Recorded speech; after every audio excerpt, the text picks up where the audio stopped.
Year 3, this is The Boy at the Back of the Class, Chapter 26, The Present. It's been 2 weeks since we were all in the newspapers and received the Queen's letter, and in lots of ways, things feel just like they did before. Mum doesn't walk me to the bus stop anymore, and strangers have stopped staring at us with funny looks on their faces, and I'm still hoping to win first prize for my photosynthesis plant, even though Ahmed's plant is growing faster than everyone else's again. He's teaching me some words in Kurdish, like grow more and grow up and I love you lots, and I think it's working. But in lots of other ways, things aren't normal at all. Aunt Christina comes round much more often and she buys me presents too. I think she likes us now because we were in the newspapers. I still don't like her. Whenever she comes, I ignore her and make Uncle Lenny play Scrabble with me and Mum like he used to do. Mr. and Mrs. Rashid from the floor below have invited Mum and me for dinner this weekend, which means Mum might have a new best friend. And next week I'll be going with Tom and Josie and Michael and Ahmed to Buckingham Palace to have tea with the Queen. Sometimes I get so excited thinking about it that I have to jump up and down just as high as I can until my insides feel calmer. I think they must know that things can never be the same again after you've had tea with an actual Queen. Mum asked me what I'd like to take as a present for the Queen, and I thought about it for 3 hours. In the end, I decided that, as she doesn't really need anything, and I can't afford to buy her real diamonds or a ruby, I would buy her a pomegranate from the man with the royal heart. Because I think the next best thing to wearing lots of jewels must be to eat lots of little ones instead. The other thing that's changing is that I turned 10 today. When I woke up extra early this morning, I found the birthday card on the kitchen table. The birthday card is a very old card. It was the last one Dad gave to me before he died, and every year Mum puts it out so that he can be there to greet me when I wake up, just like he used to when he was alive. It doesn't say much inside, just, to my pumpkin, happy birthday. Try not to grow up too fast. Love, Dad. I'm glad Mum had to leave for work early because seeing the card always makes me want to sit down and cry, so I did. And then I went to my room and played one of Dad's favourite songs on his old record player. That made me feel better too. Sometimes all you really need is somewhere to cry without anyone ever knowing. I didn't remind anyone it was my birthday because I wasn't having a party and I didn't have anything to take into class with me. Josie brings in a big cake on her birthday and Michael's mum always hands out goodie bags for everyone. But Mum doesn't have time to bake and goodie bags are expensive. That's why it's easier to pretend that I don't have a birthday at all. I met Tom and Josie and Michael by the bus stop as usual, and when they didn't say anything about my birthday, I felt sad and glad at the same time. I was afraid Mrs. Khan might say something, but she didn't. My Uncle Lenny usually sends me something in the post, so I'd probably get home to find a card with some extra pocket money or chocolate in it like I did last year. If I did, that would be nice. At afternoon break, Josie and Michael and Tom and Ahmed and me talked about what we were going to wear to Buckingham Palace next week. Josie's mum was going to buy her a new dress and a new pair of football trainers. Michael was wearing a suit with a bow tie. Tom said he had a purple suit his uncle had made him wear to a wedding in San Francisco, but which might not fit anymore. And Ahmed said his foster mum was going to buy him something at the weekend, and I would also take his rucksack. You can't take your rucksack with you, said Josie. It's old and ripped, and it's got a hole in the front pocket. The Queen might not even let it inside the palace. But important, said Ahmed, looking panicked.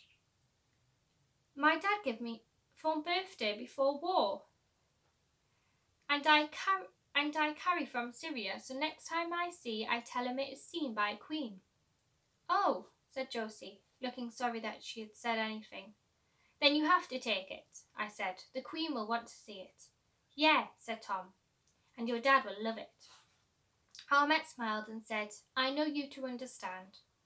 The bell for last period began to ring, but as we all headed back to class, we met Mrs. Hemsey in the corridor outside. She was clasping her hands together and her eyes looked red.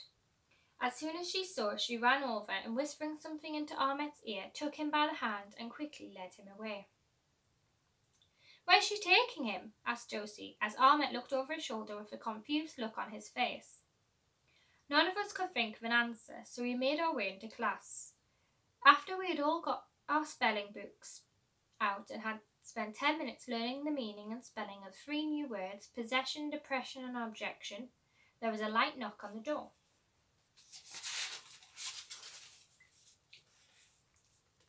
We all looked around to see who it was. After a few seconds, Mrs. Hemsley's head popped around the door, and after giving Mrs. Conn a thumbs up, disappeared again. Mrs. Conn smiled and, clapping her hands, said, "Right, everyone, close your books, please. I have a very important announcement to make." We all fell quiet and waited for an explanation about what was going on and where Ahmet was. "Today is a very special day," said Mrs. Conn, "and we have a few very special guests to help us celebrate." Everyone turned around to see if there was anyone at the door, but there was no one there yet. "Eyes to the front, please," ordered Mrs. Conn. "Now, before our guests arrive, I want you all to promise me that you'll be on your very, very best behaviour." Everyone shouted, "We promise, Mrs. Conn," wondering who the guests could be. "Do you think it's the Queen?" whispered Josie. "Maybe it's the Queen's guards again," whispered Tom. But they were both wrong, because it was my mum, carrying a cake with candles on it.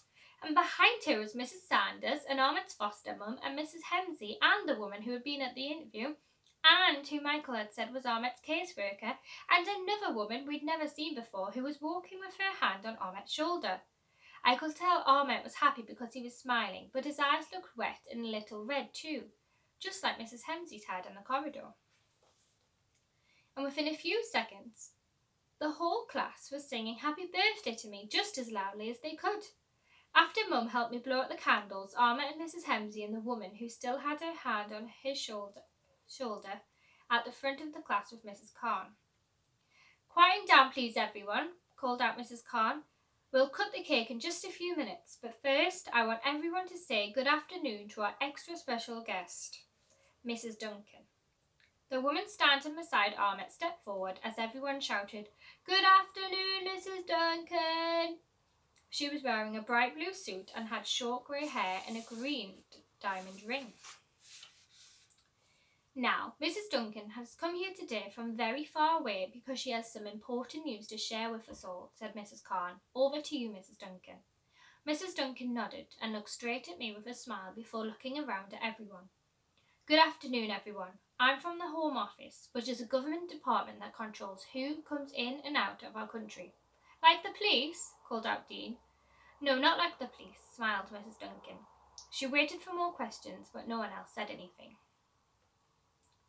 Everyone was deathly silent now, and I could feel my whole chest beating so hard that it felt like someone was playing drums inside my tummy. Mrs. Duncan carried on.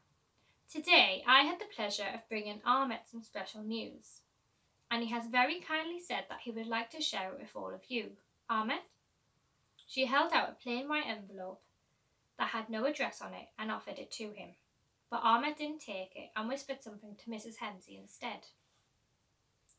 Mrs. Hemsley frowned at first, but then, laughing and crying all at once, gestured at me to come up. He would like his best friend to read it to everyone, she explained. For a moment I couldn't move. Then Josie gave me a kick under the table that made me stand up and slowly walk over to where Ahmet was standing. Mrs. Duncan waited until I was standing in front of her, and holding out the envelope to me, said, "A very happy birthday, Alexa, from all of us. Thanks to you and to Josie and Michael and Tom, of course. There have been thousands of people writing in and signing petitions and calling our offices just to ask how they could help Ahmet and lots of other refugee children like him. And because of that, well, here you go." Ahmet nodded and added, "Happy birthday, best friend." I opened my mouth, but I think all my words must have disappeared and my brain had stopped working because I couldn't really think of any thoughts anymore. Ahmet tapped the envelope in my hand and said, "You read it, for me." I tried to take the piece of paper out of the envelope, but there were so many eyes staring at me, and Ahmet's eyes looked so big that my fingers got nervous and started to shake. "Here, darling, let me help," whispered my mum, as she jumped up and quickly took out the folded piece of paper that lay inside. Opening it up, she held me close as we read it out loud together. It said, "Status, Family Investigation Summary. Ahmed Sakal, age 9. Father, Mohammed Sakal, age 43. Profession, Professor of Engineering. Country of origin, Syria. Status, located. A refugee camp in France. Mother, Samira Sakal, age 45. Profession, journalist. Country of origin, Syria. Status, located in Turkey. Outcome, granted permanent asylum in the UK. Reunification of family imminent. I looked up at Mum and then at Ahmet and then back at Mum again. What's asylum mean? My mum smiled, but her eyes were watery too. It means they can come and live here, darling. Ahmet's mum and dad are coming to the UK. They've been found. I looked up at Ahmet, who was nodding excitedly, and then I looked up at Josie and Tom and Michael, who were all staring back at me with their mouths open. And then I looked at Mrs. Khan, who was saying a prayer, and Mrs. Hemsey, who was crying so much that she had grabbed Mrs. Sanders and was making her go red in the face. And suddenly, Michael jumped up and shouted, "We did it!" And the whole class started cheering and whooping and jumping and clapping all at once. I know that afternoon was one of the best afternoons I will ever have. Not because it was my birthday, but because it was an end to one of the best adventures a brand new 10-year-old could ever have, and the beginning of a whole set of new adventures that I bet even Tintin never had. And it was all thanks to a boy who came and sat at the back of the class and who let me be his friend.